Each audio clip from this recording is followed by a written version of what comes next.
I hope my screen is visible. Yeah, sure, it's visible. So, hello everyone, welcome to our weekly live session of the course Corporate Finance. Today we will be discussing the content from week 9 and week 10. So, starting from week 9, in week 9 we started our discussion of the international financial markets, especially the how the exchange rate movements works and different definitions and relations between exchange rates. So, what is an exchange rate? Exchange rate is the price of the domestic currency in terms of the foreign currency. And like there may be different definitions, but this is the definition which we will be using for our course. Okay. Now there are mainly two types of exchange rates. One is nominal and another is real. So nominal, as usual, nominal are the values which are defined in terms of currencies, and real are the values which are defined in terms of goods.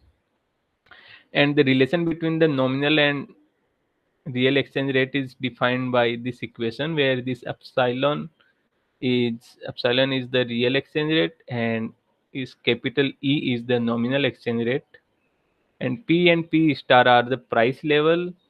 P represent the domestic country's price level, and P star whenever there is a star that represents the value in the foreign country.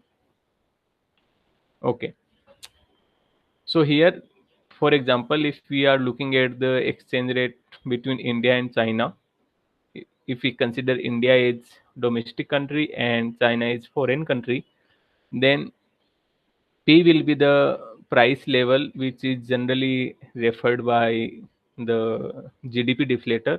So P is the GDP deflator in India, and P star is the GDP deflator in China. And we will take an example later in today's session. Now, the general terms like which we generally listen also, like the that India's exchange rate has rupee has appreciated or rupee has depreciated. What does this mean? This appreciation means increase in the price of domestic currency, and depreciation means decrease in the price of domestic currency in terms of the foreign currency.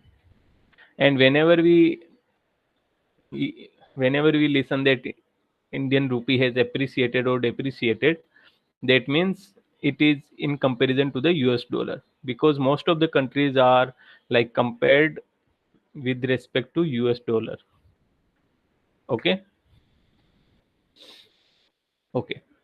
Now there is a very important relation which we call the uncovered interest parity condition, which comes from the no arbitrage condition obtained by looking at the investment in domestic country and investment in the foreign country. So if we are investing in a similar bond in both the countries, and if we consider that there is no transaction cost of investing in the foreign country, and like there is no difference in the transaction cost of investing in domestic and foreign country, then this condition should hold. That means like the whatever returns which you are earning in domestic by investing in domestic country, that should be equal to the returns which you will be getting by investing in the foreign country. And that leads to this relation, that is like 1 plus the interest rate in the domestic countries should be equal to exchange rate at that time times 1 plus the foreign interest rate divided by the expected exchange rate in the coming period, in the next period. And this, as I said, like this relation is coming from the no arbitrage condition. That means like if you are investing in the domestic or if you are investing in the foreign country, those there should not be any like difference in the returns which you are getting. And if numbers are very small, then this uncovered interest parity condition can be like the reduced to this form. That means like the domestic interest rate should be equal to foreign interest rate minus this is nothing but the exchange rate, like the rate of appreciation of exchange rate. So that is like future expected exchange rate minus the exchange rate today divided by exchange rate. That is the like the rate at which you expect the exchange rate to increase. And if we replace the nominal interest rates with the real interest rates, then we can derive the interest parity condition in real terms, and that turns out to be this equation in the, and all values in this equation are in real terms. These RT and R star T are the real interest rates in domestic and foreign country, and epsilon are the real exchange rates. Okay, let's take some examples on this exchange rate discussion. So first I want to like the provide. So if you do a internet search and if you look at that, so for example, if I search for INR to CNY exchange rate, so or if I search for INR oblique CNY or INR hyphen CNY exchange rate, then that would give me the value of Indian rupee in terms of Chinese yuan. So if you search for INR to CNY, that is like 0.086 Chinese yuan. So 1 Indian rupee equals 0.086 Chinese yuan. So value of 1 Indian rupee in terms of Chinese yuan is 0.086. And similarly, if you search for CNY to INR, that will give you the value of Chinese yuan in terms of Indian rupee. So 1 Chinese yuan equals 11.64 Indian rupees.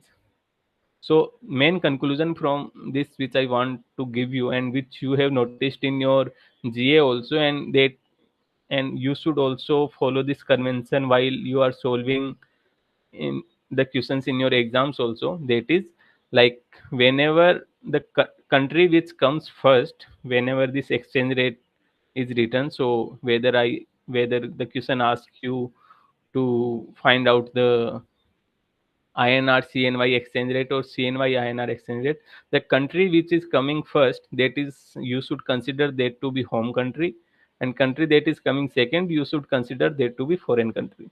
This is the convention you should follow, and exchange rate is the value of domestic currency in terms of foreign currency. Is that clear to you? So, for example, if a question asks you like, for example, if 1 Chinese yuan is equal to 15 Indian rupees, and it gives you the value of GDP deflators to in India to be 110, and in China GDP deflator is 120, then question asks what is the INR to CNY exchange rate. Okay, so here INR coming first and CNY coming second. So India should be considered as domestic country and China should be considered as foreign country. Okay, if India is, so the exchange rate should be in the terms of what is the value of 1 rupee in terms of Chinese yuan. So that would be equal to 1 by 15. Okay, and then on top of that we will use the formula for real exchange rate, and the answer will give me like the exchange rate is 1 by 15, and P, that is the GDP deflator in home country, that is in India, that is 110, and in foreign that is 120. So this gives me the value of real INR to CNY exchange rate to be 0.061.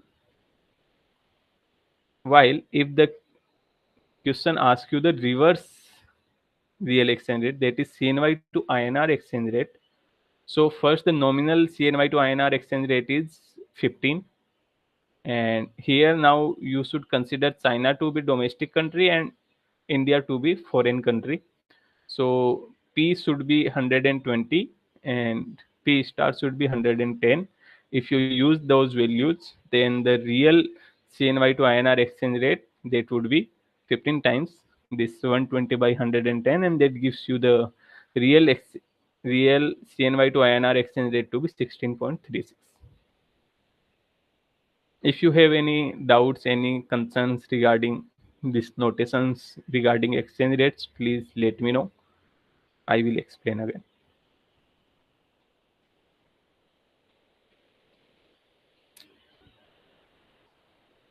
Okay.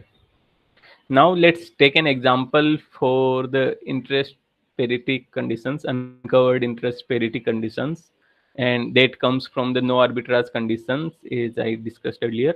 So that is a relation between the exchange rates and the interest rates prevailing in the home and foreign country. Okay.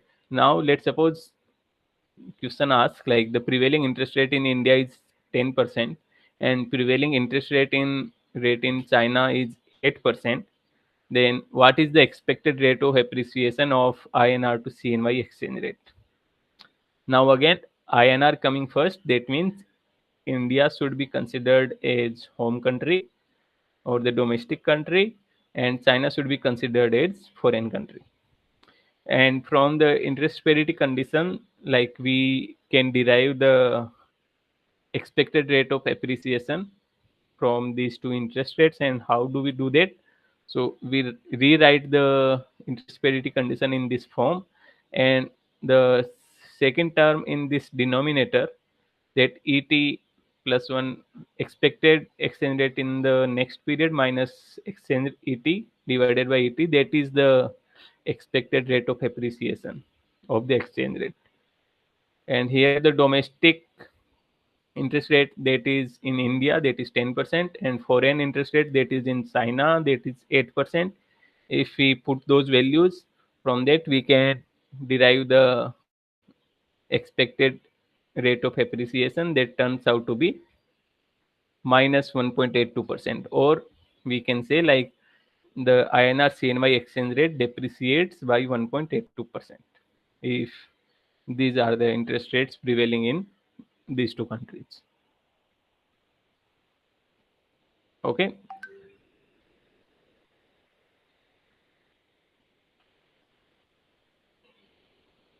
Okay, then next, like this was the discussion which we had regarding the exchange rates or the foreign exchange markets. Later in week 9, we there is a extensive discussion regarding like the different exchange rate regimes, and the major exchange rate regimes are the fixed exchange rate or the flexible exchange rate. From fixed exchange rate we mean like the exchange rate of a country is fixed or constant to some other currency, and mainly these fixed currencies are US dollar or the euro. So for example, in if I remember correctly, the Hong Kong dollar is like fixed to US dollar, like with some fixed ratio to US dollar. So that is an example of fixed exchange rate. And the flexible exchange rate is are the exchange rates which are determined by the market forces of demand and supply. If demand is higher, exchange rate would go up. If demand is low, exchange rate will go down, etc., etc. And both these exchange rates have their pros and cons. And there is a extensive it is extensively discussed by the professor in the lectures, that in which scenarios fixed exchange rate is preferred and in which scenarios flexible exchange rate is a preferred exchange rate regime. And it in the lectures there was a discussion regarding 1992 ERM crisis, where like the where the United Kingdom like leaves the the fixed like the fixed exchange rate exchange rate kind of system, and how that lead to a crisis and what are the problems that they face. And there is also a discussion regarding the common currency areas, and with an example of United States and the European Union, where it says like how United States is a like the is much of a optimal currency area, whereas European Union is not an optimal currency area, because they give I think three conditions under which a common currency area is considered optimal. And most common is if they face same economic shocks, and if they do not face same economic shocks, there should be free mobility of factors, or there should be like the free movement of factors, or the prices should be very flexible, not rigid. So these are the conditions satisfied in the United States, but these are not satisfied in the European Union, because different countries face different sorts of economic shocks mainly. Also, there is a discussion like how international capital markets works, and how investors make benefits from these international capital markets. What role do the commercial banks, different multinational corporations, non-banking financial institution, and government agencies plays in building this international capital markets, and how these international capital markets help investors, like in diversifying their portfolios, and like in their risk management things. These are the things, these are discussed in the lectures. And how there is also a discussion regarding financial fragility, like what leads to bank failures, and how like the regulators or the central banks build their regulations in order to safeguard the system from these financial disruptions. So some examples of these regulations are like there is deposit insurance system, or there is reserve requirements, or and if there is a case of like the failure of a large bank, then sometimes government come and bail out those banks. These are the different regulations and safeguards which are in place in order to, like, whenever there is like the financial system is very fragile in that case. And there is also a discussion regarding the financial trilemma, which says like at a point of time these three things cannot be achieved simultaneously, and these three things are the financial stability, full domestic control of the financial system, and freedom from the international capital markets. These things simultaneously, an economy cannot achieve these three things simultaneously. They have to leave out one of these three things. Okay. And in the last part of the week 9 lectures, there is a discussion regarding the financial crisis, where it starts from like how capital flows from the developed to developing world in order to find higher returns, and how like the inconsistencies in the developing countries financial markets that lead to financial crisis. And there is an example of the eurozone crisis, where like there is a stark difference between the core and periphery countries, and that lead to eurozone crisis. So for this part, I would like the recommend all of you to go through the slides, go through the lectures, and understand these systems. Like there is not much mathematics involved in this part. Like there is some understanding that is required, like how the different exchange rate regimes works, and which is better in which system is better in different scenarios, and how international capital markets work. The understanding of this is important, and you have like the type of question which you can expect are the similar to the questions which you had in the GA of week 9. So if you have any doubts regarding week 9 content, any part of that, please let me know. Stop me right here, and otherwise we will move on to the content of week 10.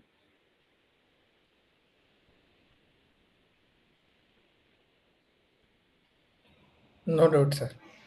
Okay. So in week 10, we started our discussion of the working of options, which is a type of a derivative product. And what do we mean by derivatives? Derivative is a product which whose value is derived from some other product. For example, options. And in this course we only cover options. There are other types of derivative products also, like futures, forwards, etc., etc. They would be like they would be part of other higher level of financial finance courses, but in this course we only cover the options. And what is an option? Ops- there are two types of options. One is a call option and another is put option. So a call option gives its holder the right to purchase an asset for an specified price on or before some expiration date. So there are multiple terms which are coming here. One is the call option. Call means like you have, if you are holding a call option, you have the right to purchase. You have the right, not the obligation. Matlab, you can either choose to purchase or not to purchase. That is up to you. You have the right, but you are not obliged to. Second thing that comes, like there is an specified price which we call the exercise or the strike price. So this exercise price is fixed at the time of purchase or sale of this call option, and on or before of some expiration date. So there is some expiry date that belongs to this call option. Similarly, a put option, the only difference between call and put is call gives you a right to purchase and put gives you a right to sell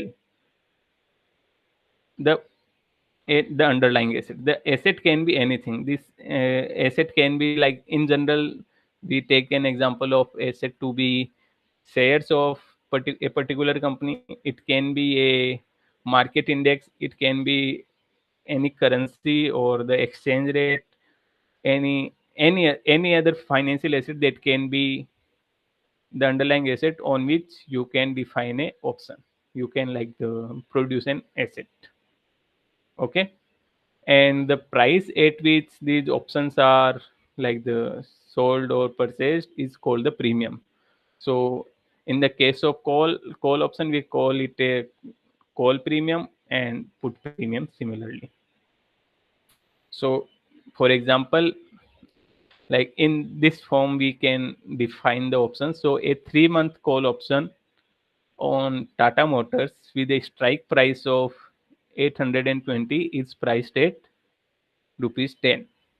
So what are the different notations? So the call option price is defined by this, defined by C. So here the call option price C equal to 10. The strike or exercise price is represented by value X. So the strike price is 820, and the expiration date that is defined by this capital T, that this is termed in the terms of year. So here it is a 3-month call option, so T should be 3 by 12. So in the year terms, that is 1 by 4. And share price, so for example, if the current share price of Tata Motors is 830 rupees, so this share price we represented by capital S, and that should be equal to like 830 if the share price is 830. Similarly, an example of put option can be a June 2025 put option on Nifty 50 with a strike price of 25,000 is priced, okay, there is a typo here, is priced at rupees 20. So here the price of the put option or the put premium is represented by capital P, that is 20. Strike price is 25,000.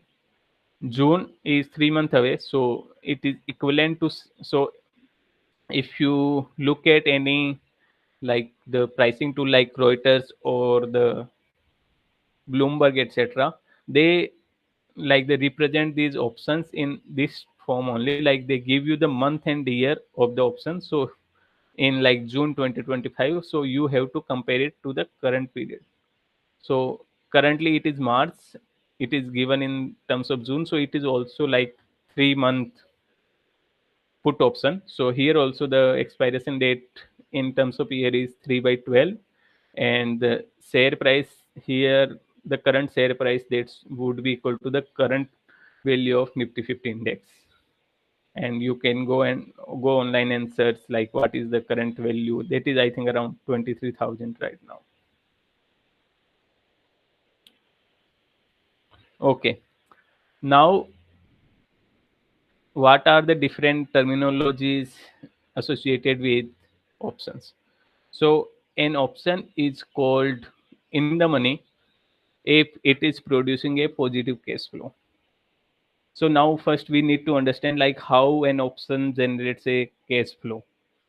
Okay, so for example, if you are holding a call option on Tata Motors with a strike price of 820 rupees and the expiry date is 3 months. Okay, so if the current stock price is more than 820 rupees,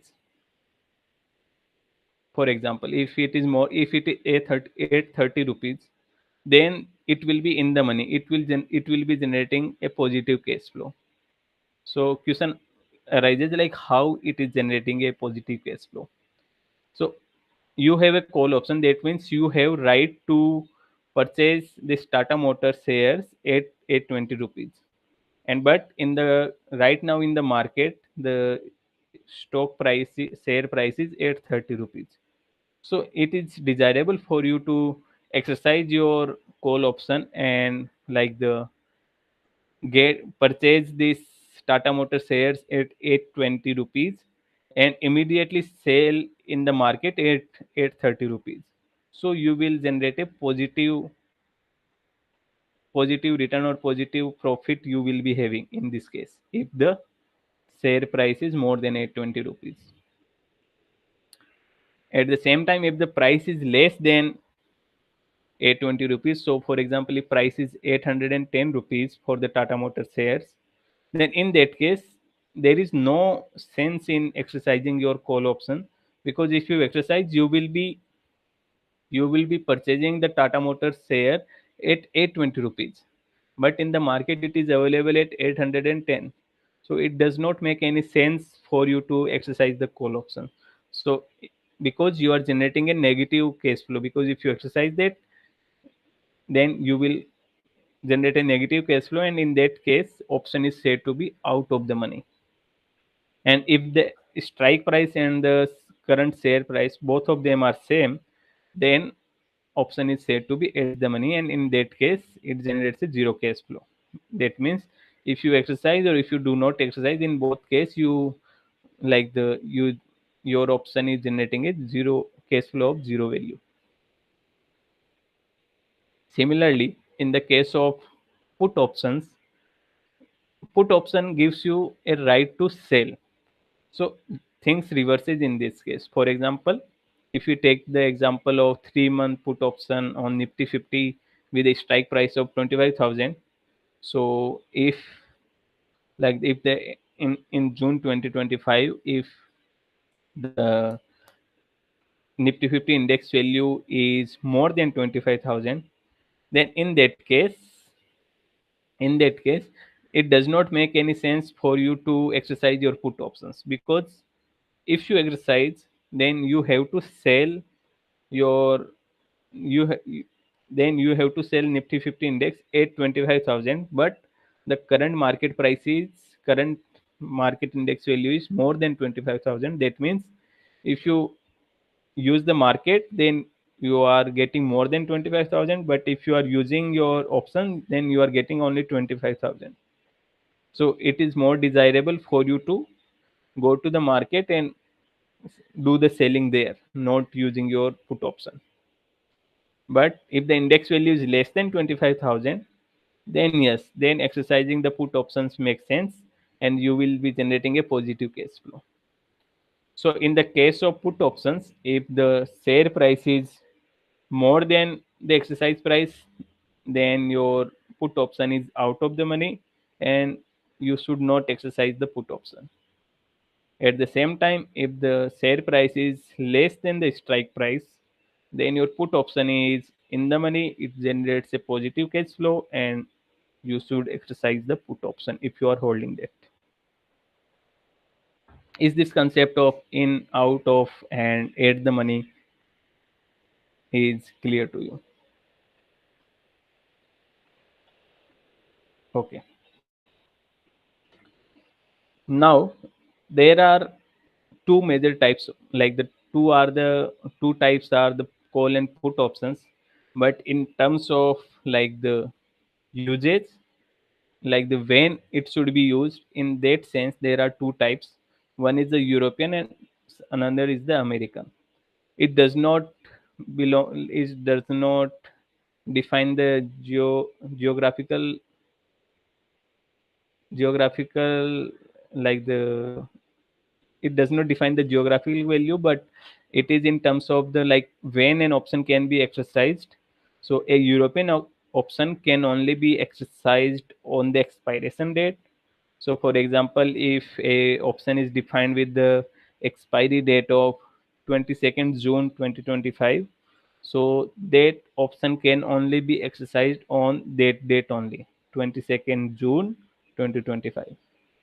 But the American option is it can be exercised on or before the expiration date.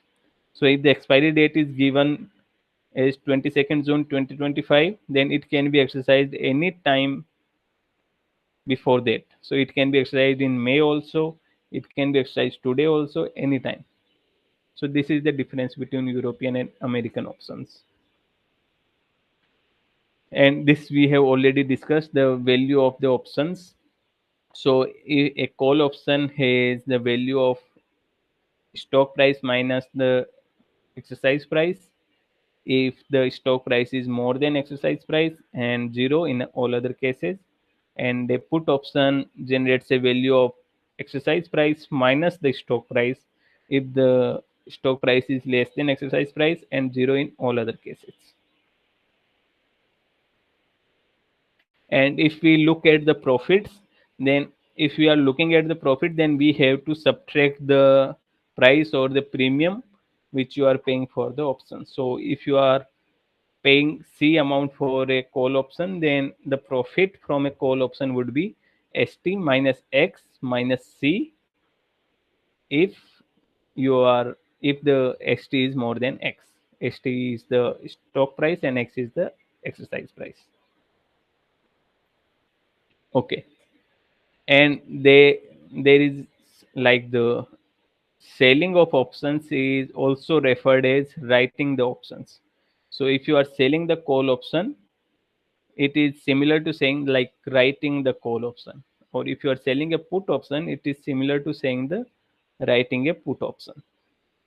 So do not get confused. Like if the question says like if you write five call options on with the different terms like the with the expiry date and strike price, then it is similar to saying like you are selling five call options.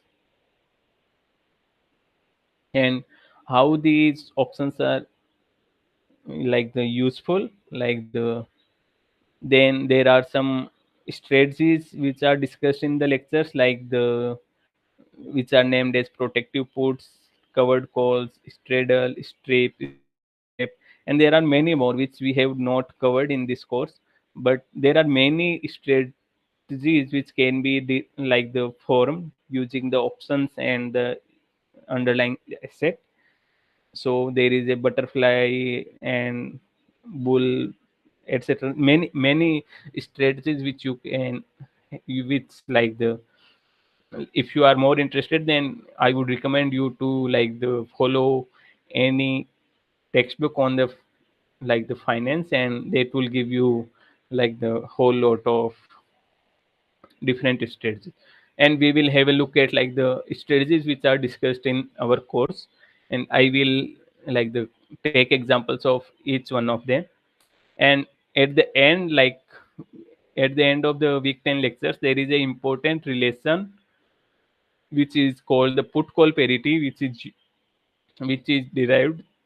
That is a relation between a call option price and the put option price, which have the same expiry date and the same exercise price. And that is defined by this one. So like the if I pronounce it in the theoretically, that says like the call option price plus the present value of the exercise price, that should be equal to the share price plus the put option price. That is the essence of the put call parity. So let's take an example of protective put. So protective put is nothing but like in this strategy, you purchase a share or the purchase a stock or underlying asset, and you purchase a put option on that underlying stock. Okay. For example, you buy a 3-month put option on Tata Motors with a strike price of 820 rupees.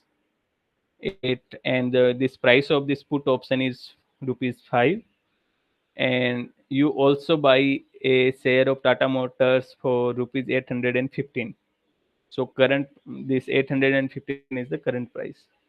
So question asks like you want to compare like what are your profits in various conditions, and these various conditions are like you can divide different condition in two parts. Like if your price of Tata Motor share is more than 820 rupees or less than 820 rupees. In both cases we compare like what is the what is the profit you make in these two different conditions. For example, if the share price is less than 820 rupees, then in that case your put option will be in the money and you should exercise the put option.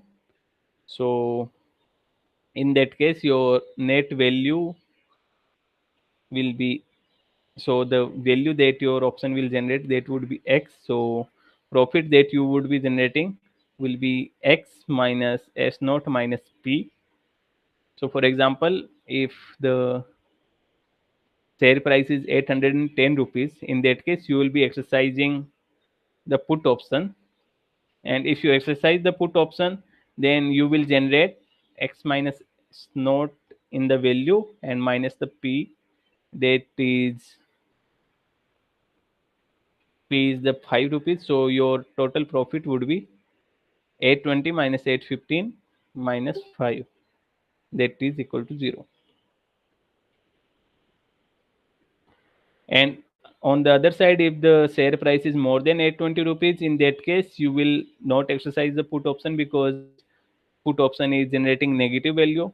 So in that case, so you are already holding the Tata Motors share, so you will only have the st as the net value. So your profit would be st minus s naught minus p. So if, for example, if your share price is 830 rupees, in that case you then your profit would be like, because you purchased earlier on 815 and now the price is 830, so 830 minus 815 minus the put option price, so in that case you are generating a profit of 10 rupees.